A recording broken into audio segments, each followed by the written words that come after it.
Friends, ఇక్కడున్న బసవన్న కలియుగం అంతమయ్యే సమయంలో లేచి రంకెలేస్తే ఆ శబ్దానికి ప్రపంచం మొత్తం అంతమవుతుందని వీరబ్రహ్మేంద్ర స్వామి చెప్పారు. ఇక్కడ ఇంకో స్పెషాలిటీ ఏంటంటే ఈ బసవన్న గత 400 సంవత్సరాల నుంచి పెరుగుతూనే ఉన్నాడు. మొదట ఈ బసవన్న రాయిలా ఉండేవాడు.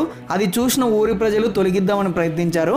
కానీ ఈ బసవన్న మరుసటి రోజే పెరగడం జరిగింది. దాని తర్వాత కాలక్రమేణా రాను రాను ఆ రాయి ఈ బసవన్న రూపాన్ని దాల్చింది. ఈ బసవన్న చుట్టూ 4 స్తంభాలు ఉంటాయి. పూర్వం ఈ బసవన్న చుట్టూ జనాలు ప్రదక్షిణలు చేసేవారు. కానీ 400 సంవత్సరాల నుంచి ప్రతి 20 సంవత్సరాలకు ఒక అంగుళం పెరగడంతో స్వామి చుట్టూ ఇప్పుడు ప్రదక్షిణలు కూడా చేయడానికి వీలు లేకుండా పోయింది. అంత పెరుగుతున్నాడు ఈ బసవన్న. సైన్స్ నమ్మే వాళ్ళు ఇది పెరిగే రాయి కాబట్టి పెరుగుతుంది అని నమ్ముతారు. అలాగే దేవుణ్ణి నమ్మేవారు దేవుడి మహిమల వల్లే ఇదంతా జరుగుతుందని నమ్ముతారు. మనం ఏదైనా కోరిక కోరుకొని ఈ బసవన్న చెవిలో చెప్తే అది నెరవేరుతుందని నమ్ముతారు.